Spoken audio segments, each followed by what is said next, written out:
மதுவினால் சாவுக்கள், கள்ளச்சாராய சாவுக்கள் நடக்கும் பொழுதும், பாலியல் பலாத்காரங்கள் நடக்கும் பொழுதும், கஞ்சாவால இங்க நடக்கக்கூடிய பிரச்சனைகள் வரும்போதும், எத்தனையோ வருஷமா புறையோடி போயிருக்கிற ஜாதி சண்டைகள்னால செவுறு கட்டி அவன் அடிச்சுக்கிட்டு சாகும் பொழுதும் நீங்க அங்க சரியான ஒரு நடவடிக்கை எடுக்கிறீங்களா? அஜித்குமார் அடிச்சு சாவடிச்சிங்கல்ல, செவுறு கட்டுனங்கத்துக்கு எங்க போலீஸ் வந்தாங்க? செவுறு அடிச்சு தள்ளி இருக்க வேணாம்? இல்ல, பெரியார் மண்ணு. நீ என்ன குடிகாரின்னு சொல்லு, என்ன நீங்க நான் அவுசாரின்னு சொல்லி என்ன வேணா சொல்லு, நான் ஒத்துக்கிறேன். நாங்க தவறு செய்வோம், அந்த தவறு தட்டி கேட்க நீ யார்? விஜயினுடைய அரசியல் நீங்க எப்படி பாக்குறீங்க? இதை இப்படி பேசுங்க, அதை அப்படி பேசுங்கன்னு கொஞ்சம் ஆலோசனை எடுத்துக்கிறாரு போல இருக்கு. அதை வச்சு அவர் பேசுறாரு. சில சமயம் திமுக பி டீமான்னு சந்தேகிக்கிற அளவுக்கு பேசுறாரு. ரெண்டு சகோதரர் 2 பேருமே இணைஞ்சிட்டாங்க. என் மொழியில தான் நீ பேசணும்னு சொல்ல வராங்க. மும்மொழி கொள்கைக்கு எதிராக இந்தி திணிக்க கூடாது அப்படின்றாங்க. இங்கே இவங்களும் சொல்றாங்க. சீமான் பிராண்ட் அரசியல் ஒரு தீவிரமான அரசியல், ரொம்ப ஒரு ரொம்ப வன்மையான ஒரு போக்கு அது அப்படின்னு சொன்னாங்க. இன்னைக்கு எல்லா இடத்துலயும் அந்த வன்மையான போக்க பாராட்டுறாங்க. பவன் கல்யாண் வந்தாருங்க முருகன் மாநாட்டுக்கு, அவர் சொன்னாருங்க. அவர் ஏன்னா வேஷம் போடல, அவர் வீட்டுல தெலுங்கு பேசிட்டு வெளியே தமிழன்னு வேஷம் போடல. இந்த இடத்துல மறுபடி சொல்றேன், நான் பிஜேபி ஆதரவாளரா இருந்தா கூட சொல்றேன், இந்திக்கு கொடி பிடிக்கிற வரைக்கும் தமிழ்நாட்டுல எல்லாம் பிஜேபி உள்ளே விட மாட்டாங்க.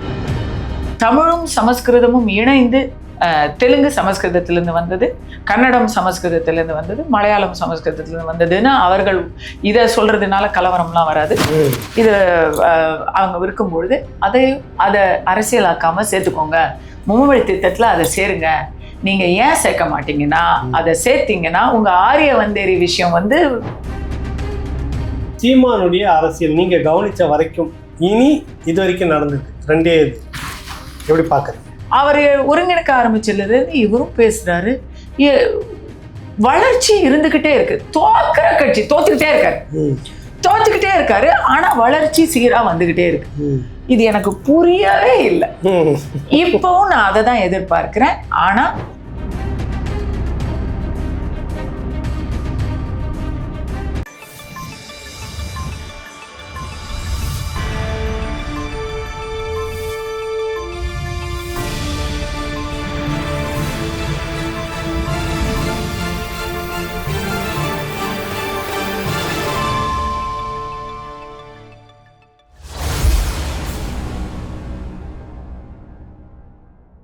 டாஸ்மாக்னு ஒரு விஷயம் மேடம். நேற்று ஒரு 4-5 பொடியனுங்க, சின்ன சின்ன பையனுங்க ரோட்ல இறங்கி அடிச்சு இந்த பதாகைகள்லாம் தூக்கி போட்டு போற வண்டி எல்லாம் மறிச்சு ஒரு ரகலை பார்த்துருப்பீங்கல்ல. நாடு ரொம்ப நல்லா இருக்குல்ல, அப்பா நல்லா வச்சிருக்கிறாருல பிள்ளைங்கள. எப்படி பாக்குறீங்க நீங்க? ஒரு தலைமுறை வீணா போகுதுன்னு என்னங்க சொல்ல முடியும்? வயிற்றுச்சல். இந்த அப்பாவோட அப்பா தான் தமிழ்நாட்டை மொட்டு மொத்தமா ஒரு மதுக்கடையா மாத்தினார். காமராஜர் இருந்த வரைக்கும், அண்ணா இருந்த வரைக்கும் தமிழ்நாட்டுல மது இல்லை. இருக்கலாம், கள்ளசாரம் குடிச்சு அழியறவன், அடம் பிடிக்கிறவன் எப்படியோ அழியறவன். ஆனா இப்படி அரசே டார்கெட் வச்சு, தீபாவளிக்கு இலக்கு வச்சு மது விற்கிறதுங்கிறது 2 திராவிட கட்சிகளுடைய மிகப்பெரிய சாதனை. அது வெளிப்பாடு தான் இளைஞர்கள். இல்ல, அவங்க மதுங்கிறத தாண்டி இப்ப கஞ்சாங்கிறது வேற இருக்கு இல்லங்க. இவன் தனியா குடிச்சானா இல்ல சேர்த்து குடிச்சானான்னு எனக்கு தெரியல. ஆனா நம்முடைய எதிர்காலம்னு நினைக்கிறவங்க இப்படி குடிச்சு சீரழிஞ்சு போறாங்களேங்கிறத பார்க்கும்போது எனக்கு ரொம்ப கஷ்டமா இருக்கு. நான் இதை எதிர்த்து ஒவ்வொரு இடத்துலயும் பேசுறேன். உடனே எனக்கு வர்ற இது என்ன தெரியுமா? நீயே குடிகாரி தானே. நான் மதுவை ஒரு சொட்டு கூட நான் மது குடிக்க பேச வேண்டியதுதானே அப்படி சொல்லி. இத திமுகவோட ஸ்ட்ராட்டஜி அதுதான். அதான் எப்படின்னா, நீ இப்படி சீரழிக்கிறிய நாட்டை கேட்ட, நீ யோக்கியமா, நீ பத்தினியா, நீ உத்தமியா, அதுக்கும் இதுக்கும் என்னையா சம்பந்தம்? நான் பதில் வரணும் இல்ல, நான் உத்தமியாங்கிற கேள்விக்கு நான் பதில் சொல்றேங்க. அந்த பதில் நான் சொன்னேன்னா நீ செய்யற தவறையெல்லாம் நீ திருத்திக்க, உன்னுடைய நிர்வாகம் சரியா போயிருமா? தமிழ்நாடுல நாளைக்கு பாலும் தேனும் ஓடுமா? நான் பதில் சொல்றேன். நான் உத்தமி தான், நீ அதை நம்ப போறது இல்ல. நான் உன்கிட்ட சர்டிபிகேட் வாங்கவும் எனக்கு தேவையில்லை. ஆனா உன்கிட்ட நற்றாள் சான்றிதழை நான் வாங்கிட்டேன். அப்போ நான் கேட்கிற எல்லா கோரிக்கைகளும் நிறைவேறிடுமா? மக்கள் அங்க ஒவ்வொரு தரமும் வெள்ளம் வரும் பொழுதும், மதுவினால் சாவுக்கள், கள்ளச்சாராய சாவுக்கள் நடக்கும் பொழுதும், பாலியல் பலாத்காரங்கள் நடக்கும் பொழுதும், கஞ்சாவால இங்க நடக்கக்கூடிய பிரச்சனைகள் வரும்போதும், எத்தனையோ வருஷமா புறையோடி போயிருக்கிற ஜாதி சண்டைகள்னால செவுறு கட்டி அவன் அடிச்சுக்கிட்டு சாகும் பொழுதும் நீங்க அங்க சரியான ஒரு நடவடிக்கை எடுக்கிறீங்களா? அஜித்குமார் அடிச்சு சாவடிச்சிங்கல்ல, செவரு கட்டினங்கத்துக்கு எங்க போலீஸ் வந்தாங்க? செவரு அடிச்சு தள்ளி இருக்க வேணாம்? இல்ல, பெரியார் மன்னிது. அதுக்கெல்லாம் நீங்க செய்றீங்கன்னா நான் சொல்றேன், அதெல்லாம் நடக்குதுன்னு சொன்னா என் மேல நீங்க சொல்ற அவதூற ஒத்துக்க கூட நான் தயாரா இருக்கேன். நீ என்ன குடிகாரின்னு சொல்லு, என்ன நீங்க நான் அவுசாரின்னு சொல்லி என்ன வேணா சொல்லு, நான் ஒத்துக்கிறேன். எனக்கு இது நடக்கும். ஆனா அது இல்ல. இவங்களுடைய ஸ்ட்ராட்டஜி என்னன்னா, நாங்க தவறு செய்வோம், அந்த தவறு தட்டி கேட்க நீ யார்? அவதூற பேசுவோம். நீ யாரு? நீ ஒரு நல்லவளா இருந்தா இதெல்லாம் பேசலாம். நீ ஒரு மோசமானவன்னு நம்ம மேல பிராண்டு குத்தி நம்மள வாயை அடைக்க சொல்றது, அது காலகாலமா நடந்து வாய் அடங்குறது இல்லையா? உடனே மேடையில நீ இனக்கலவரம் தூண்டின அப்படின்னு சொல்லி 3 இடத்துல அதே வழக்கு, அந்த வழக்கு 3 இடத்துலயும் அது 4 வழக்குங்க. 4 வழக்குக்கும் ஒரு அமைச்சர்காரு பின்புலமா இருக்காங்கன்னு தான் எனக்கு சொன்னாங்க. உங்க பேர்ல போட்ட வழக்கு. அதுல அது 3 படிச்சு பார்த்தா ஜெராக்ஸ் காப்பி மாதிரி இருக்குங்க. ஒரே புகார் ஒரே மாதிரி அதே மாதிரி 3 இடத்துலயே 4 வழக்குல 3 வழக்குல 3 பேரும் ஒரே மாதிரி ரியாக்ட் பண்ணிருக்காங்க. அவங்களுக்கு என்னுடைய பேச்சுனால ஒரே மாதிரி மன அழுத்தம் வந்திருக்குது, ஒரே மாதிரி அவங்கள எல்லாரும் கேலி பண்ணிருக்காங்க. பாட்டு வரைக்கும் அவங்கள பார்த்து பாட்டு பாடி பரிகசிச்சிருக்காங்க. அதே சினிமா பாடல் 3 இடத்துல 3 வித்தியாசம், ஒரே சினிமா பாடலை பாடி அவங்க அவங்களை எல்லாம் மன உளைச்சலுக்கு ஆளாக்கி இருக்காங்க. 3 சமூகத்துக்கு 3 விதவிதமான சமூகத்தை சேர்ந்தவர்கள், தெலுங்கு சமுதாயத்தை சேர்ந்தவர்களை இவங்க அதே பாட்டை பாடி அசிங்கப்படுத்தி இருக்கிறாங்க. எக்ஸாக்ட் வேர்ட் டு வேர்ட் அதே வெர்பாட்டிமா இருக்கு. நகல் எடுத்திருக்காங்க, புகார் இங்க இருந்து எடுத்தாங்க, அங்க எடுத்தாங்க, நீங்க எல்லாம் ஒண்ணா கொடுங்கன்ற மாதிரி நடந்திருக்கு. ஏன் வாயை அடைக்கிறதுக்கு நான் சொல்றேன். நீங்க அந்த மாதிரி ஒரு கொடுமையான பொய்யான வழக்கைய போட்டது கூட நான் ஒத்துக்க தயாரா இருக்கேன். உங்களுக்கு என்ன, நான் ஜெயிலுக்கு போடுமா? நான் ஜெயிலுக்கு போனா நாளையில இருந்து நீங்க மதுக்கடையை மூடுறேன்னு சொல்லுங்க, நான் போறேங்க. நான் போறேன். போட மாட்டோமே. இப்படி பொசுக்குன்னு சொல்லிட்டுனா எப்படி? நீங்கள் பாட்டு உள்ள போய் ஜெயிலில் உட்காந்துருப்பீங்க, புக்கு படிச்சுருப்பீங்கன்னு சொல்லுவீங்க. எனக்கு இங்கே 1000 கோடி ஒரு நாளைக்கு இழப்பு இல்லை, நீங்கள் கொடுப்பீங்களா? ஜெயிலுக்கு நான் போறேன்னு சொன்னா கூட அதுக்கு பிரயோஜனம் இல்லை. ஜெயிலில் ஒருத்தர் இருந்தார், அவரை வெளியே எடுத்து நாங்க திருப்பி அமைச்சரா இல்லாக்கணும். சரி, அதெல்லாம் பேச ஆரம்பிச்சா ரொம்ப பேட்டில ரொம்ப குசுமு நிறைய வருது உங்ககிட்ட. ஜெயில இருந்த ஒருத்தர் எடுத்து அமைச்சராக்கி இருக்கிறோம் பாரு, அப்புறம் எவ்வளவு கஷ்டப்பட்டு இருக்காங்கன்னு பாத்துருக்கணும். அந்த கஷ்டத்தை நீங்க உணர மாட்டிருக்கீங்க, எவ்வளவு சிரமப்பட்ட அமைச்சராக. அது சலனையா சொல்லியிருக்காரு, எனக்கு தூக்கம் வர மாட்டேங்குது, அடுத்தது என்ன பண்ணி வைப்பீங்களோ, ஏன்னா ஒரு கவலையிலேயே இருக்கிறேன் அப்படின்னு அவரு ஆரம்பத்திலேயே சொல்லிட்டாரு. 4 வருஷம் முன்னாடியே சொல்லிட்டாரு. சரி, கடைசியா இந்த விஜயினுடைய அரசியல் நீங்க எப்படி பாக்குறீங்க? பேசுனதெல்லாம் பாத்துட்டு இருக்கீங்க. எனக்கு விஜய், நான் ஒரு விஜயுடைய தீவிர ரசிகர். பாஜக தீவிரமா இல்ல, எப்பவுமே இல்ல, திமுக எதிரி. அப்ப பாஜகவும் அதிமுகவும் அங்கேயும் கூட்டணி இல்லை, ஏன்னா பாஜக கூட்டணியில வந்துருச்சு, அதனால யாரோடும் இல்லைன்றது எப்படி? இதை நீங்க 2-3 விஷயம். நம்பர் 1, முதல்ல நான் இதை சொல்லி தர்றேன், நான் விஜய் அவர்களுக்கு தீவிர ரசிகை, தீவிர விசிறி. நடிகர் விஜயுடைய ஒரு பயங்கரமான ஃபேன் நான் மட்டும் இல்ல, நான் ஃபர்ஸ்ட் இல்ல, என் மகள் விஜயுடைய பயங்கரமான ஃபேனு. அதனால அவளோட சேர்ந்து நானும் எல்லா படங்களையும் பார்த்துட்டேன். யாரும் பார்க்காத படங்கள்லாம் நாங்களாம் பார்த்துருக்கோம். ஓகேவா? ஆமா, தீவிரமான விசிறி. 2வது, அவர் தமிழக வெற்றி கழகம் ஆரம்பிக்கும் பொழுது நான் பெரிய எதிர்பார்ப்பு, நான் எதிர்பார்ப்பு அவர் மேல வச்சேன். ஏன்னா ஒரு மாற்றாக இருக்கும். ஏன்னா அவர் ஒரு எப்படி பார்த்தாலுமே எல்லாருக்கும் பிடிச்ச ஒரு மனிதர். நடிகராக பெண்களுக்கும் ஒரு பொருளாதாரத்தில் கொஞ்சம் பின்தங்கியவர்களுக்கும் அவர் வந்து ரொம்ப விருப்பமான ஒருத்தர். கிறிஸ்டியன் அவரு, அதனால மைனாரிட்டிஸ் உடைய சப்போர்ட்டும் அவருக்கு வரும். அவங்க மனைவி வந்து ஈழத்தமிழ்ச்சிங்கிறதுனால அவங்க எல்லாரும் அவங்களுக்கு சப்போர்ட் பண்ணிட்டு இருந்தாங்க. இப்ப நிலைமை மாறிடுச்சு, ஆனா சொல்றேன் சப்போர்ட் பண்ணாங்க எல்லா சைடும். அவருக்கு யாரும் தமிழ் மக்களுக்காக ஒரு வார்த்தை கூட கோரிக்கை வைக்கல இன்ன வரைக்கும். இல்ல, அது அந்த அந்த சிச்சுவேஷன், அந்த சூழ்நிலையே மாறி போச்சு இன்னைக்கு. அது வேற மாதிரி இருக்கு. அது தெரியல. இப்போ நான் சொல்லவே தேவையில்லை, மீம்ஸ்ல எல்லாம் என்னெல்லாம் வருது. அவ பர்சனல் லைஃப் அங்க பார்க்கணும், பேசணும் நம்ம. ஒரு அவரோட மாநாடு நடத்தினார். அந்த மாநாட்டுல வந்து ஒரு 5 பேர் அவர் வந்து அறிமுகப்படுத்துறாரு, எங்களுடைய வழிகாட்டிகள் அப்படின்னு. அங்கதான் நான் கன்ஃபியூஸ் ஆயிட்டேன். பாரதியார அவர் வந்து தன்னுடைய வழிகாட்டின்னு சொல்லியிருந்தா அது வேற. சரி. பட் அவர் வந்து ஒரு பக்கம் பெரியாரையும், ஒரு பக்கம் அம்பேத்கரையும், ஒரு பக்கம் காமராஜரையும் வைக்கிறாரு. அதுவே முரண். அதெல்லாம் வந்து வரலாறு தெரியாம இன்னைக்கு எல்லா தரப்பையும் கவரணும் அப்படிங்கிறதுக்காக வச்ச ஒரு விஷயமா இருக்கு. இருந்தாலும் மாநாட்டுல அவர் பேசின பேச்சு எனக்கு பிடிச்சது. எந்த பக்கமும் நம்ம ரொம்ப ராடிக்கலா இருக்க மாட்டோம். நம்ம கடவுள் சாமி கும்பிடாதன்னு சொல்லல, பெரியார ஒட்டுமொத்தமா நாம வந்து ஏத்துக்கல, அவர் சொன்ன நல்ல விஷயங்களை ஏத்துக்கிறோம், அவர் சொன்ன சமூகத்துக்கு தேவையற்ற விஷயங்களை நம்ம ஏத்துக்கலாம்னு சொல்றதுக்கே ஒரு துணிவு வேணும். பெரியார ஒட்டுமொத்தமா நிராகரிக்க வேணாம். நான் வந்து பெரியார ஒட்டுமொத்தமா நிராகரிக்கல, அவருடைய பெண்ணியத்தை நான் ஏத்துக்கிறேன். ஆனா அவர் சொன்ன மத்த எல்லா விஷயத்தையும் நான் மொத்தமா எனக்கு வந்து கொஞ்சம் கூட ஏற்பு கிடையாது. அவர் வந்து ஒரு வெறுப்பு அரசியலுடைய விதையை அவர் அவர் விதைச்சிட்டாரு. இன்னைக்கு நாட்டுல வந்து உண்மையான பிரச்சனையெல்லாம் விட்டுட்டு ஜாதி அரசியல பேசுறதுக்கு காரணம் பெரியார் தான். அவர் ஜாதி ரீதியான ஒரு அரசியலை தான் நமக்கு அறிமுகப்படுத்திட்டு போனார். அதை விடுங்க இப்ப இது. அதனால அவர் அப்படி சொன்னது சரி, நல்லது மட்டும் எடுத்துக்கிறேன் அப்படின்னு சொல்றாரு அப்படின்னு நான் ஒரு எதிர்பார்ப்பு. அந்த மாநாடும் பிரமாதமா சிறப்பா பண்ணாரு, எல்லாம் பண்ணாரு. ஓகே. இன்னும் சொல்ல போனா நாம் தமிழர் சீமான் அவர்கள் பேசக்கூடிய பல கொள்கைகளை இவர் வந்து அதே போல பேசுறாரு அப்படின்னு எனக்கு வந்து ஒரு தோணுச்சு. சரி, இப்பவுமே தோணுது. ஏன்னா இப்பவுமே வந்து எந்த ஒரு பிரச்சனைனாலும் சீமான் அவர்கள் முதல்ல குரல் கொடுக்கிறாரு. அதுக்கு அடுத்தது இபிஎஸ் அவர்கள் ஏதாவது ஒரு அறிக்கை விடுறாரு. மூணாவதா மற்ற கட்சிகள்லாம் கம்யூனிஸ்ட் போன்றவர்கள் முன்கூட்டியே சொல்லிடுறாங்க. கடைசியா விஜய் அவர்கள் எல்லாரும் பேசினதுக்கு அப்புறம் அவர் வந்து ஒரு அறிக்கை விடுறாரு.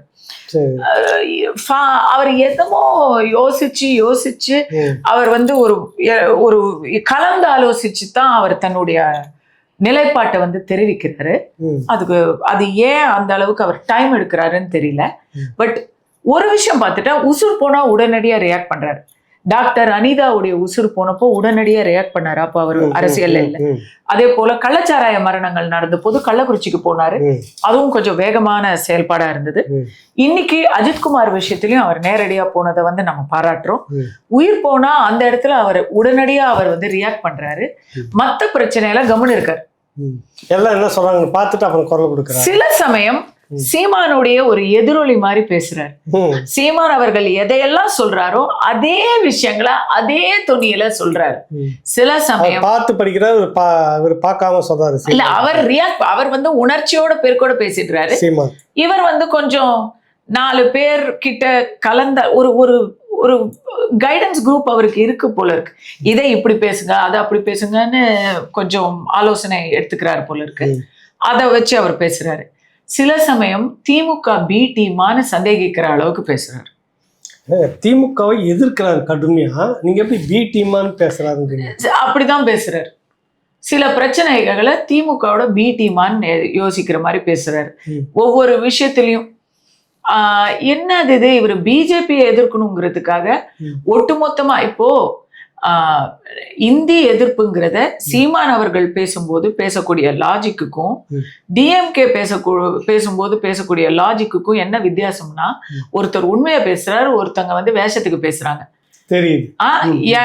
என் பேரன் வந்து பாராளுமன்றத்துக்கு போகட்டும், இந்தி தெரிஞ்சதுனால அவனுக்கு நான் எம்பி பதவி கொடுக்குறேன்னு ஒருத்தர் சொன்னார். இந்தி தெரியாது போடா அப்படின்னு சொல்லிட்டு கேலோ இந்தியாவை நடத்துவாங்க. இவங்க போய் கை குலுக்குவாங்க, கருப்பு கொடி காட்டுறேன்னு சொல்லிட்டு இன்னைக்கு கொடைய வெள்ளை கொடியை விட்டுருங்க, கொடை கூட இன்னைக்கு வெள்ளையா மாறிடுச்சு. அந்த மாதிரி ஒரு சொல்றது ஒண்ணு செய்யறது ஒண்ணுங்கிறது இவங்களுக்கு வந்து ஒரு ஆப்டிக்ஸ் தானே. இந்த வெள்ளை கொடை உலகத்துல எங்கேயுமே இல்லைன்னாங்க. அதான் அந்த இடத்துல பேசுற பேச்சு. ரேஸ் நிறுத்தணுங்க. நம்ம கஞ்சா மதுவுக்கு முன்னாடி சூதாட்டத்துல ரம்மி ரவி அப்படின்னு ரம்மி ரவியை பத்தி ஆளுங்கட்சிக்காரங்க ஒரு பெரிய ஒரு கேம்பெயின் நடத்துறாங்க. நானும் வந்து ஆன்லைன் ரம்மிக்கு எதிரானவள் தான். எல்லாருமே எதிரானவள் தான். நிறைய குடும்பம் தற்கொலை பண்ணிட்டு இருக்காங்க. ரம்மிக்கு முன்னாடி குதிரை பந்தயம், நாட்டுல குதிரை பந்தயத்தை 1974 நினைக்கிறேன் அப்போ தடை பண்றதாக ஒரு அறிக்கை விட்டாங்க. சரிங்களா? இன்னைக்கும் நீங்க ஜெமினி பாலத்துல போய் பாத்தீங்கன்னா குதிரை லகான பிடிச்சி இருக்கிறதா ஒரு சிலை இருக்கு. ஒழிச்சதுக்காக சிலை, அது ஒழிச்சதுக்காக சிலை. குதிரை பந்தயத்தை ஒழிச்சதுக்கான சிலை கிடையாது. ஏன்னா இன்னைக்கு வரைக்கும் குதிரை பந்தயம் தமிழகத்துல ஓடிக்கிட்டு தான் இருக்கு, நடந்துகிட்டு இருக்கு. குதிரை பந்தயத்தை ஒழிப்பதாக போடப்பட்ட தீர்மானத்தை கொண்டாடும் சிலை. அதே அப்பா, நீங்களும் நானும் ரேஸ ஒழிச்சுட்டாங்கன்னு தானே நினைச்சோம். சரி, ரேஸ ஒழிச்சுட்டாங்க போல.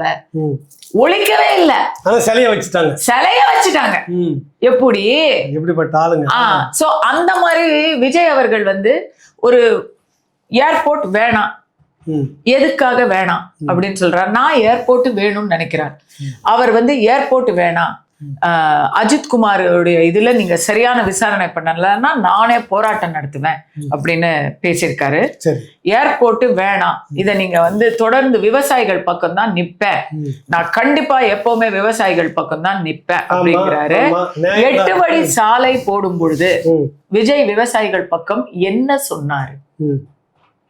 இன்னைக்கு அந்த 8 வழி சாலை ஏடிஎம்கே பீரியட்ல பிஜேபி வந்து அழுத்தம் கொடுக்குறாங்க, பொம்மலாட்ட முதலமைச்சர் வந்து இதை வந்து தடுக்க மாட்டேங்கிறாருன்னு சொன்னாங்களே, இன்னைக்கு அதே விரைவு வழி சாலை அருமையாக நல்ல சுபமுகூர்த்த சுப தினத்துல போய் திறந்து வச்சாரு ஸ்டாலின் அவர்கள். அப்ப விஜய் அவர்கள் என்ன சொன்னாரு? ஒண்ணுமே சொன்னாங்க. அப்பெல்லாம் அந்த விவசாயிகளுடைய நிலைமை மாறிடுச்சா? நீங்க வந்து பனையூர்ல ஒரு ஆடம்பர பங்களால உட்கார்ந்துக்கிட்டு, ஏசியில உட்கார்ந்துக்கிட்டு, ஃபேண்டம் கார்ல போய்கிட்டு விமானத்துல யாரும் போக கூடாதுன்னு சொன்னீங்கன்னா நீங்க விமானத்துல போகாம இருக்கீங்களா? விமானம் போகணும்னா விமான நிலையம் தேவை. அதை வந்து ஒரு ஏரி மேல கட்டாதீங்க அப்படின்னு சொல்றீங்களே. ஏரி மேல மருத்துவமனை கட்டிய போதும், ஏரி மேல ஒரு கல்லூரி வளாகம் கட்டும் போதும் நீங்க அதை பேசலையே. அப்ப பேசல, சரி அப்ப பேசல, இப்ப பேசுறீங்க. அப்பெல்லாம் புத்தி கொள்முதல் ஆச்சு, இன்னைக்கு நான் பேசுறேன்னு சொல்றீங்க இல்லையா? அப்ப இனிமே அந்த கட்சியை சேர்ந்தவங்க உங்களுக்கு எந்த நிதியுதவியும் செய்ய மாட்டாங்க. உங்க கட்சியில அவங்களை நீங்க சேர்க்க மாட்டீங்களா? கூட்டணிக்கு அவங்க வந்தா ஏரி மேல கட்டி இருக்கிறாங்க ஒரு கட்சிக்காரங்க, நீங்க சேர்க்க மாட்டீங்க தானே? இதை வந்து நீங்க எனக்கு சொல்லுவீங்க தானே? ஒத்துக்கு எனக்கு தெரியல.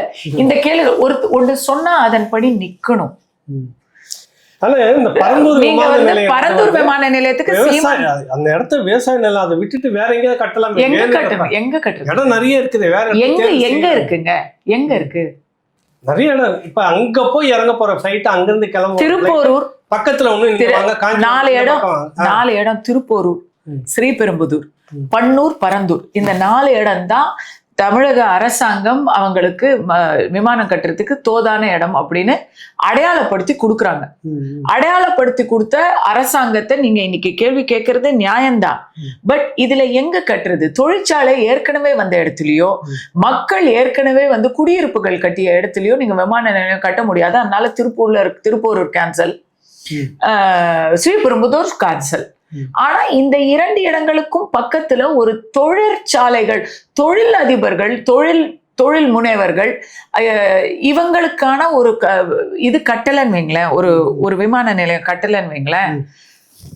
ஒவ்வொரு தரமும் சென்னை ஒரு நகர்ப்புறத்திலிருந்து ஒவ்வொரு தரமும் அங்க போனோம்னு வைங்களேன், அதற்கான சுற்றுச்சூழல் பின்விளைவுகள் மிக மிக அதிகம்.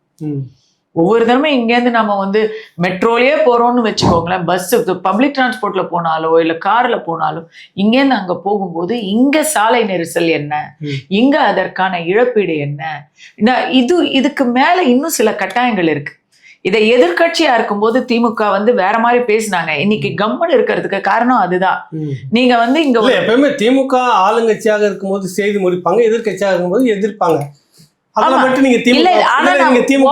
உண்மையை நான் உடைச்சு சொல்றேன்னு, தொழிலுக்கும் தொழில் வளர்ச்சிக்கு திமுக என்னைக்குமே வந்து நட்பா இருந்திருக்கு. அந்த வந்து நம்ம let us give the devil its due. நாம வந்து எல்லாமே விமர்சனம் எல்லாம் வைக்கல. அவங்க தொழில் வளர்ச்சிக்கு என்னைக்குமே போக்கஸ் பண்ணுவாங்க. தொழில் அங்க இருக்கக்கூடிய தொழிற்சாலை எல்லாம் பெங்களூர் போறேன்னு சொன்னா என்ன, எதிர்கட்சியாக இருக்கும்போது முழுக்க முழுக்க எதிர்த்தாங்களே இவங்க. அதுதானே பேசுறோம். இப்ப அது பேச மாட்டேங்கிறோமே. பரந்தூரை எதிர்த்தாங்க, 8 வழிச்சாலை எதிர்த்தாங்க. சொல்ல போனா ஸ்டெர்லைட்டை எதிர்த்ததை கூட நான் தவறுன்னு சொல்றேன். நீங்க சொல்றீங்க சரி, ஆனா நான் என்ன சொல்ல, சைனாக்கு போயிடுச்சு, எல்லாமே எதிர்த்தாங்கல்ல, எதிர்த்தாங்க. இப்ப வந்து எல்லாத்தையும் செய்து முடிக்கிறாங்களே, அது உங்களுக்கு சாத்தியம்? ஆமா, அதுதான் திமுக. அதுதான் திமுக. அவங்க எதிர்த்ததை நினைச்சு அது ஏதோ பெரிய குற்றம்னு நீங்க நம்பி இருந்தா அது உங்க தப்பு. ஏன்னா இன்னைக்கு அது நாட்டுடைய வளர்ச்சி, அப்பவும் அது நாட்டுடைய வளர்ச்சி. அதான் நம்புறது தப்புன்னு சொல்ல வரீங்க. அவங்க திமுக நம்பினா நான் யாரையும் எதுவும் காப்பாற்ற முடியாதுங்க. இப்ப கூட திருப்பி அவங்க ஏதோ வாக்கிங் போன எல்லாரும் என்ன விரும்புறாங்கன்னு சொல்றாங்க. விரும்பினவங்களால நான் ஒரு கோரிக்கை தான் வைக்க முடியும், நீங்க அவங்கள விரும்பிக்கோங்க. ஆனா அதுக்காக தமிழ்நாட்டை வந்து அவங்க கையில திருப்பி கொடுத்தீங்கன்னா விரும்பாதவங்க பெருவாரி 30% தானே விரும்புறாங்க. 70% அடகு வச்சிடாதீங்க. 70% அடகு வச்சிடாதீங்க. நாட்டுல வளர்ச்சி, அவங்க வந்து இதுக்கு முன்னாடி இருந்தவங்க எல்லாம் நாட்டுக்கு கேடு செய்ததா அவங்க சொல்லுவாங்க. ஆனா அதே திட்டம் அவங்களும் செய்யறாங்க. ஏன்னா செஞ்சு ஆகணும். விமான நிலையம் தமிழ்நாட்டுல ஏதாவது ஒரு இடத்துல வரணும், இல்லைன்னா அது கர்நாடகாவுக்கு போயிடும். சரி, இருக்கட்டும். விஜயை பத்தி தீர்மானமா ஒரு லைன்ல என்ன சொல்ல வரீங்க? நேற்று சிஎம் கேண்டிடேட்டா விஜய் அவர்களை அறிவிச்சிருக்காங்க. அவசரப்பட்டு ஒரு முடிவு எடுத்திருக்காங்கன்னு நான் சொல்லுவேன். விஜய் அவர்களுடைய அரசியல் அனுபவம் மிக மிக குறைவு. விக்கிரவாண்டி இடைத்தேர்தல்ல கூட அவர் தன்னை நிரூபிக்கல. கமலஹாசன் அவர்களை சிஎம் கேண்டிடேட்டா அறிவிச்சு ஒரு எலெக்ஷன் அவங்க பண்ணாங்க. ஆனா அதுக்கு முன்னாடியே அவர் ஒரு பார்லிமெண்ட் எலெக்ஷன் பண்ணி 6% நிரூபிச்சிருந்தாரு. ஒரு இடைத்தேர்தல்ல போட்டியிட்டு இருந்தாரு. அவர் வந்து ஒரு ஃபைட்டர்னு நிரூபிச்சிருந்தாரு. நீங்க வந்து வெளியே வந்து இது வரைக்கும் எந்த ஒரு நிரூபணமும் செய்யல. ஆனா நீங்க சிஎம் கேண்டிடேட் விஜயகாந்த் அவர்களை சிஎம் கேண்டிடேட்டா அறிவிச்ச போதே தமிழக மக்கள் அதற்கான சரியான வரவேற்பை கொடுக்கல. விஜயகாந்த் அவர்கள் சிஎம், அப்கோர்ஸ் விஜயகாந்த் அவர்களை வந்து முழு அளவுல அங்கீகரிக்கும் ஒரு காலம் வரும்பொழுது அவருக்கு உடல்நிலை அவருக்கு துரோகம் பண்ணிடுச்சு. இல்லைன்னா தமிழ்நாட்டுல கேப்டன் அவர்கள் முதலமைச்சரா இருந்திருந்தா ரொம்ப நல்லா இருந்திருக்கும்னு நினைக்கிற ஆள் நான். நிஜமா நான் நினைக்கிறேன். அது நமக்கு கொடுத்து வைக்கல. கமலஹாசன் சிஎம்னு சொன்னதை மக்கள் பொருட்கூடப்படுத்தவில்லை.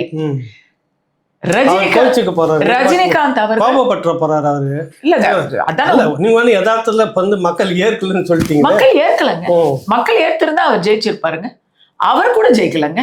அதனால ஏற்கல. அவர் இன்னைக்கு ராஜ்யசபா எம்பி, ஞாபகம் வச்சுக்கோங்க. அவர் மக்கள் அரசியல்ல வந்து எலக்ட்ரலா மக்களை பார்த்து அவர் ஜெயிக்கல. Let us be. அதுல நான் வந்து அவரை இதுல எந்த விதத்துல அவர் கோச்சிக்க முடியும்? உண்மையை நான் சொல்றேன். அவர் அதை தான் விரும்புவார். உண்மையை சொல்றதை அவர் விரும்புவார். ஒரு காலத்துல விரும்பினார். ரஜினி அவர்கள் அரசியலுக்கு வருவதையே மக்கள் வந்து எவ்வளவோ எதிர்பார்த்தாங்க. ஆனா அவருக்கான சரியான ஒரு வாய்ப்பா அவங்க கொடுக்கல, அமையல. அது சோ இப்போ இவங்க ரஜினி, கமல், விஜயகாந்த் போன்றவர்கள் செய்யாத ஒரு விஷயத்த விஜய் வந்ததும் செய்வார்னு நினைக்கிறது அதீத கற்பனை. அதீத கற்பனை சரியான ஒரு வார்த்தை. இறுதியா வந்து ஒரு கேள்வி என்னன்னா, மும்மொழி கொள்கை அங்க வந்து தாக்கரே உங்க மகாராஷ்டிரா வந்துட்டு அதை கேட்கணும்னு நினைச்சேன். 2 சகோதரர் 2 பேருமே வந்து இணைஞ்சிட்டாங்க. என் மொழியில தான் நீ பேசணும்னு சொல்ல வராங்க. மும்மொழி கொள்கைக்கு எதிராக இந்தி திணிக்க கூடாது அப்படின்றாங்க. இங்கே இவங்களும் சொல்றாங்க. எப்படி பாக்குறீங்க நீங்க? சீமான் சொன்னதை இன்னைக்கு இந்தியாவில எல்லா இடத்துலயும் பேச ஆரம்பிச்சுட்டாங்க. ஒரு காலத்துல நாம் தமிழர் அப்படின்னு ஒரு பேர், அந்த பேரை திட்டுவாங்க. அப்ப நாங்கெல்லாம் தமிழர் இல்லையா அப்படின்னு. தமிழ் உணர்வு இருக்கிற அத்தனை பேரும் தமிழர் தான். ஆனா நாம் தமிழர்னு உறக்க சொல்றது உங்களுக்கு என்ன கஷ்டம்? நாங்கெல்லாம் தமிழர் இல்ல, நீ மட்டும்தான் தமிழரா அப்படின்னு கேலி பண்ணுவாங்க. கேட்டது நல்லா தெரியும். அடுத்தது தமிழ் ஈழத்துக்காக குரல் கொடுக்கும் பொழுது இதே நாங்கெல்லாம் தமிழர் இல்லையா, அதே கேள்வி எப்படி திருட்டு போடுவாங்க தெரியுமா? ஈழத்துல இருக்கிறவன் தான் தமிழா, அப்ப நாங்கெல்லாம் தமிழர் இல்லையா?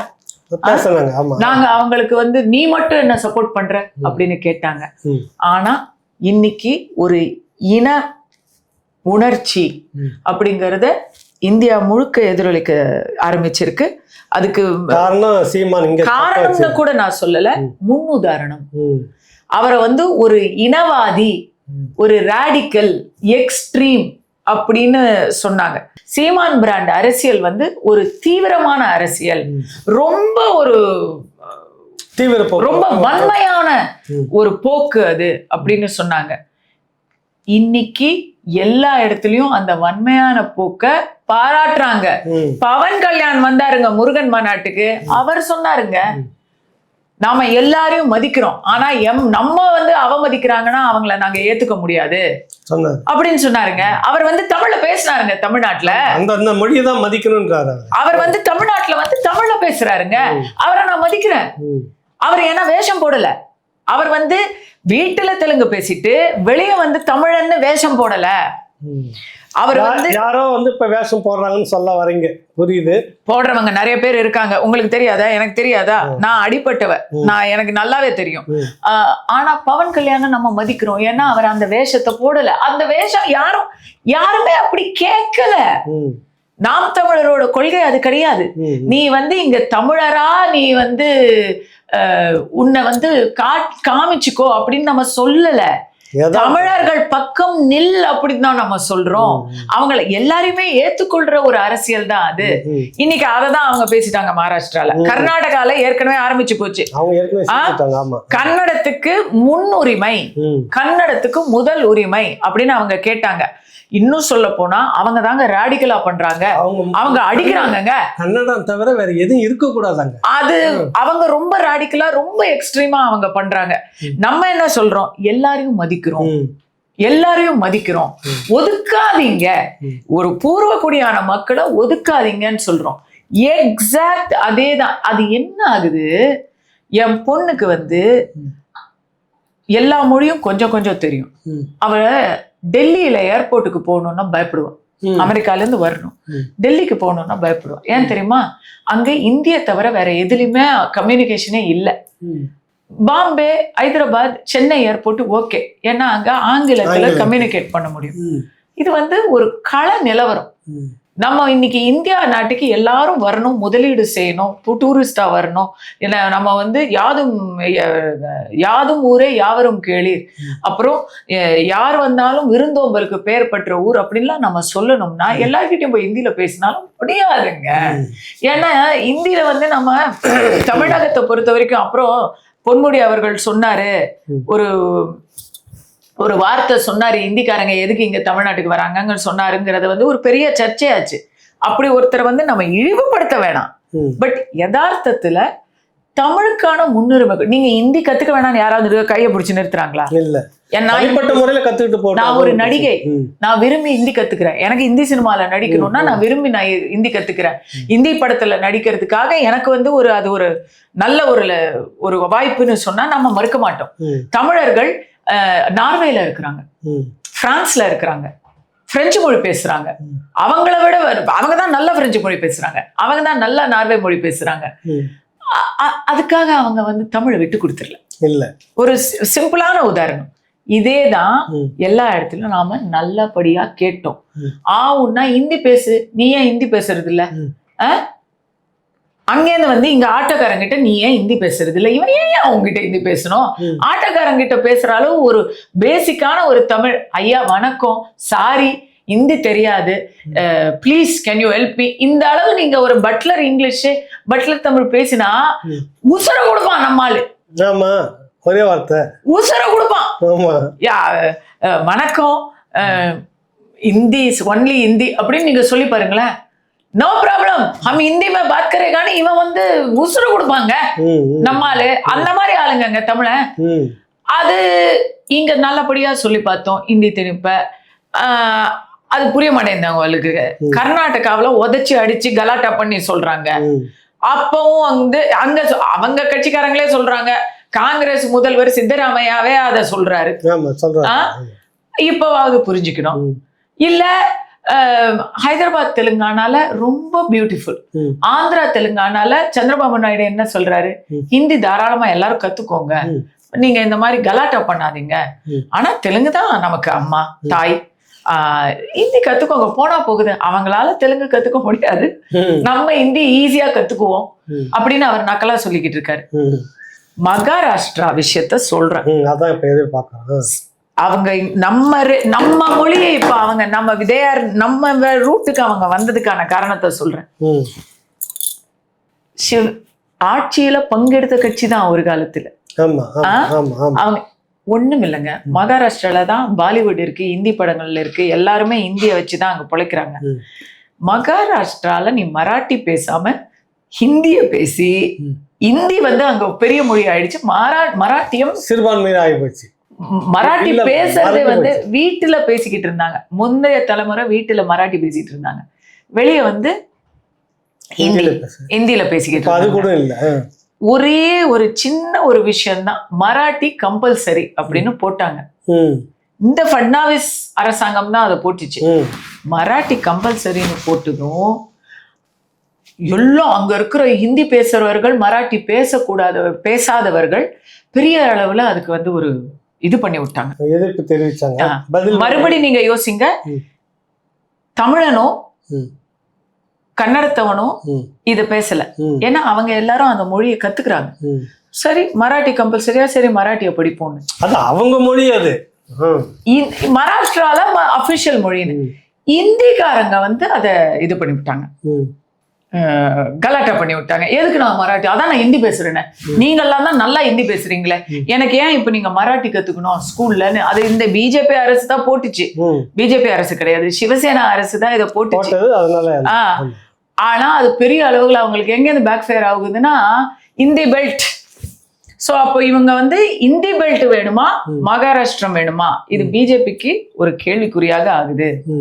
அந்த இடத்துல மராட்டிக்காக, மொழிக்காக, இனத்துக்காக, மொழிதான் இனம், மொழிதான் வரலாறு, அதுக்காக எளியும் புண்ணியமா இருந்த ராஜ் தாக்கரேயும் உத்தவ் தாக்கரேயும் சேர்ந்துட்டாங்க. இன்னும் பச்சையா சொல்றதுன்னா, எங்களை இணைத்த ஃபட்னாவிஸ் அவர்களுக்கு பெரிய நன்றின்னு மேடையில பேசிட்டாங்க. சரி, இந்த இடத்துல மறுபடி சொல்றேன், நான் பிஜேபி ஆதரவாளரா இருந்தா கூட சொல்றேன், மொழி பிரச்சனையில தவறான பாதையில போறாங்க. நான் அதுக்கு என்ன மாதிரி ஆட்கள் உள்ள இருந்து இத வந்து சரி அவர்களுக்கு அவர்களோட மொழி அவ்வளவுதான், ஒரே வார்த்தை இல்லங்க.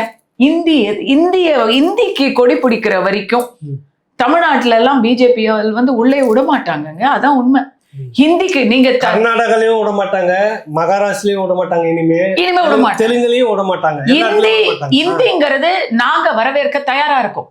ஹிந்தி பேசுறதுல உங்களுக்கு எனக்கு எந்த ஆட்சேபமும் இல்லையே, ஆனா நாங்க பேசுற இந்திய நீ கேலி பண்ணாது, என்னோட முயற்சியை பாராட்டு. நான் ஏதோ எனக்கு தெரிஞ்ச அளவுல நான் ஹிந்தி பேசுறேன், நீ தானே சொல்ற மொழி என்பது ஒருத்தருக்கு ஒருத்தர் புரிந்து கொள்வதற்கான ஒரு ஒரு தொடர்பு சாதனம், அவ்வளவுதான்.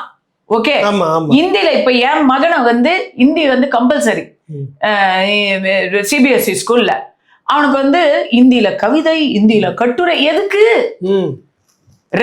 ரெண்டு சப்பாத்தி கொடுப்பா, அத்தோட வந்து ஒரு சிக்கன் குருமா கொடுப்பா, இதை இந்தியில சொல்லணும். தோ சப்பாத்தி தோ உஸ்கே சாத் ஏக் சிக்கன் குருமா தே தோ, இவ்வளவுதான் சொல்லணும். இல்ல இங்க எப்படி போகணும், இந்த வழி சொல்லுங்க, எப்படி சொல்லணும். இதுதான் சாதாரண மக்களுக்கு தேவையான. இன்னும் சொல்ல போனா, நீ எங்க ஊருக்கு வரும்போது உனக்கு புரியறதுக்காக நான் ஹிந்தி கத்துக்கணும்னு அவசியம். நீ கத்துக்கிட்டு வா. கூகுள் ஒரு சோம்பேறித்தனத்தை விட்டுட்டு கூகுள்ல மொழிபெயர்த்தாவது என்கிட்ட பேசியா? கனடா நாட்டுல இருக்கிற முதலமைச்சர் எல்லாம் வந்து, கனடா நாட்டு பிரதமர் எல்லாம் வந்து தமிழ வந்து பொங்கல் நல்வாழ்த்துக்கள்னு பேசிக்கிட்டு இருக்கிறாரு. உன் வாயில வராதா அது? சரியான கேள்விதான். ஆங்கிலேயர்களை நம்மள ஆட்சி பண்ணவங்க தமிழ் பேசினாங்க, நீ பேச மாட்டியா? உனக்கு ஏன் கொடுக்க வேண்டும் கிஸ்தின்னு ஒரு ஜாக்சன் துரை கேட்டான்ல, நீ பேச மாட்டியா? இன்னைக்கு வெறும் போன்ல எந்த மொழி வேணா, நான் கொரியன் பேச முடியுங்க, போய் நம்ம ஒரு 4 வார்த்தை அதுல பேசினா, வந்த இடத்துல 4 வார்த்தை. அந்த மொழிக்கு நம்ம எதிரி இல்ல, மொழி ஆணவத்துக்கு எதிரி. நான் ஹிந்தி பேசுவேன், நீ ஹிந்தி பேசு.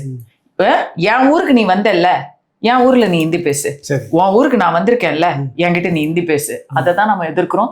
இன்னைக்கு ஹிந்தி பேசுற மகாராஷ்டிரால ஹிந்தி தெரிஞ்சவன் எல்லாரும் இப்போ அந்த இடத்துல வந்து நின்றுக்கிறதுக்கு காரணம் அன்னைக்கே ஒருத்தர் இங்க சொன்னாரு, இன்னைக்கு அப்ப புரியல, இப்ப புரியுது. தமிழ்நாட்டுல இருந்து எல்லாம் போயிருக்குது. சரி, முதலமைச்சர் சொல்றாரு இங்க அந்த மாதிரி சூழ்நிலை வரும் திணிப்பு வந்தால் அப்படின்னு நீங்க சொல்றாரு முதலமைச்சர். அதை எப்படி பாக்குறீங்க?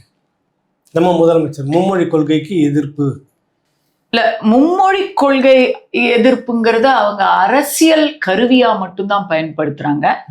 நான் மும்மொழி கொள்கைக்கு கர்நாடகா போலவோ அங்க பால் தாக்கற போலவோ இல்ல நீங்க தெலுங்கானா மாநிலம் போலவோ உணர்வுபூர்வமா மொழி மேல பற்றா செய்யலன்னு சொல்ல வரீங்க? இல்ல, நான் மும்மொழி கொள்கையில என்னுடைய பிஜேபியில இருக்கக்கூடிய உங்களுக்கு ஒண்ணு தெரியுமா, தமிழ்நாட்டு பிஜேபி வந்து இந்தி எதிர்ப்பு நிறைய பேருக்கு வந்து, ஆனா மும்மொழி கொள்கைக்கு எதிர்ப்பு கிடையாது. ஏன்னா ஸ்கூலுக்கு போனா ஒரு மொழி போதும் அப்படின்னு நம்ம ஆங்கிலம் கத்துக்கிறது நமக்கு அந்த தேவைப்படும் இல்ல, ஆங்கிலம் கத்துக் கொடுக்கறதுக்கு நமக்கு அது ஒரு வாய்ப்பா இருக்கு. நம்முடைய தாய்மொழிய இலக்கணம் சுத்தமா கத்துக் கொடுக்கறதுக்கு அது ஒரு வாய்ப்பா இருக்கு. ஆனா தமிழகத்தை பொறுத்த வரைக்கும், தமிழ்நாட்டை பொறுத்த வரைக்கும் இங்க தமிழ் பேச தாய்மொழி அல்லாதோர் நிறைய பேர் இருக்காங்க. அவங்களுக்கு எக்ஸ்ட்ராவா ஒரு வாய்ப்பு, அது இந்தியா இருக்கணும்னு நான் சொல்லல, நீங்க இதை கவனிச்சு கேட்டுக்கோங்க. இது என்னுடைய கருத்து. என்னுடைய தாய்மொழி தெலுங்காவோ இல்ல இப்போ நிறைய மார்வாடி ராஜஸ்தானி பேசக்கூடியவர்களுக்கு தாய்மொழி இந்தி. அது இந்தியாவோ தெலுங்காகவோ மலையாளமாகவோ நிறைய பேர் கொங்கு பெல்ட்ல மலையாளிஸ் நிறைய இருக்காங்க. எங்களுக்கு வந்து அந்த ஒரு சப்ஜெக்டுக்கு ஒரு வாய்ப்பு இருந்தா அது நல்லா இருக்கும் அப்படின்னு என்கிட்ட அவங்க, இதை நான் நிறைய பேசிட்டேன், அவங்க என்கிட்ட இதை வந்து சொல்லியிருக்காங்க. இதை நான் ஒத்துக்கிறேன். இங்க ஒரு திருநெல்வேலியில நீங்க வந்து மலையாளம் கொடுங்கன்னு நான் சொல்லல. பட் அவங்க அதிகமா இருக்கக்கூடிய இடத்துல மூன்றாவது மொழியா ஒரு ஆப்ஷன் கொடுங்க. பலருக்கு சமஸ்கிருதம் இது வந்து ஒரு பெரிய அரசியல் இதுல இருக்கு. சமஸ்கிருதம்னா அது வந்தேரி மொழி, அது வந்து அந்நிய மொழி அப்படின்னெல்லாம் நாம வந்து ஒரு தலைமுறையை மூளை செலவை பண்ணியிருக்கோம். ஆனா உங்க பேர் என்னங்க? ஏகலைவன். அது என்ன மொழிங்க? சொல்லுங்க. சமஸ்கிருத மொழி, வடமொழி. வடமொழியும் தமிழும் எதிரிகள் கிடையாது. தமிழ் எல்லோத்துக்கும் முன்று பிறந்த ஒரு புராதன மொழி. ஆனா கம்பர் வந்து சமஸ்கிருதத்தை எதிரி மொழியா நினைச்சிருந்தா நமக்கு ஒரு கம்பராமாயணம் கிடையாது. ஏக ஏக அப்படின்றது தமிழிலேயே வருது, தூய தமிழ்லயே. ஏகன்னா ஒரே ஒரு, ஏகலைவன்கிறது வடமொழி பெயர் தான். அல்ல ஏக அப்படின்றது தமிழ்லயே வருது, ஒரு இறைவன் இதுன்னு சொல்றது. அதுல இருந்து தான் வருது, ஒரே லட்சியத்தை கொண்டவன் வருது இந்த பேரு.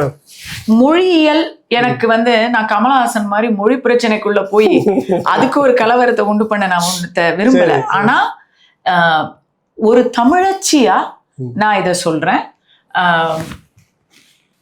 தமிழ்லையும் வடமொழியிலையும் நிறைய மொழி சொற்கள் உங்களுக்கு வந்து ஒரே சொற்கள் கிடைக்கும். ரெண்டும் ஒரே இடத்துல இருந்து வந்த மொழிகள் கிடையாது. ஆனா ரெண்டு பேரும் நல்ல ஒரு பிணைப்போட தமிழ்நாட்டுல இருந்ததற்கான வரலாற்று சான்று இருக்கு. எந்த மொழியையும் நம்ம எதிரியா பார்த்து அதனால நம்மளுடைய அடையாளம் அழிஞ்சு போயிரும் நினைக்க தேவையே இல்லை. இது பெரியாரிசத்துடைய ஒரு விஷ விதை. பிராமின்ஸை எதிர்க்கணுங்கிறதுக்காக பூஜை, அவங்க வந்து கோயில்ல வந்து வழிபாடு நடத்தும் ஒரு மொழியை எதிர்க்கணுங்கிறதுக்காக, பிராமின்ஸை எதிர்க்கணுங்கிறதுக்காக தான் அந்த மொழியை அவங்க எதிர்த்தாங்க. தமிழில் வழிபாடு நடத்தணுமான்னு கேட்டா ஆமா நடத்தணும். நாயன்மார் எழுதின அத்தனையும் தேவாரமும் திருவாசமும் தமிழ் தான். அதை நம்ம கோயில்கள்ல இன்னைக்கு செயல்படுத்துறோம். ஆனா அதை ஏன் வந்து இன்னொரு மொழியை அங்க வச்சு அவங்க வந்து சமஸ்கிருதத்துல யாருக்கு புரியுதுன்னு கேட்காதீங்க. தேவ பாஷையெல்லாம் நான் சொல்ல வரல. ஒரு மொழியா அது வந்து இந்தி, ஒரியா, பெங்காலி, இன்னைக்கு இந்திய எதிர்க்கிற மாநிலங்களோட பேர்ல நான் சொல்றேன்னா வங்காளம்.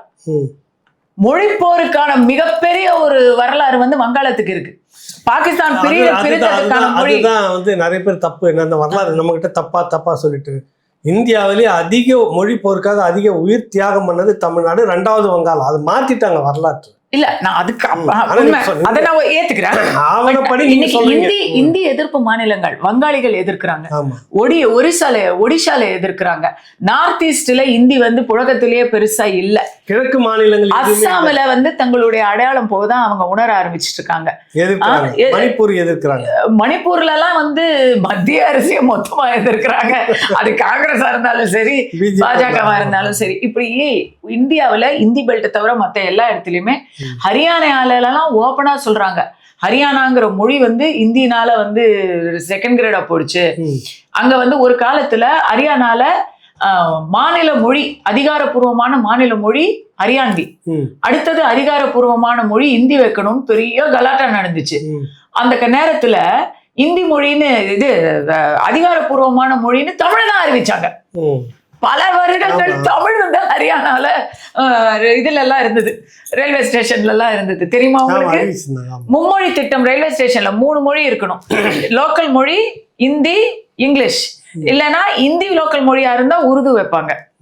இதெல்லாம் நிறைய பேருக்கு இதெல்லாம் தெரியாது. சோ எந்த மொழி, சமஸ்கிருதத்தை பொறுத்த வரைக்கும் என்னுடைய கருத்து, இந்தியாவுல பல மொழிகளுக்கு தாய்மொழி.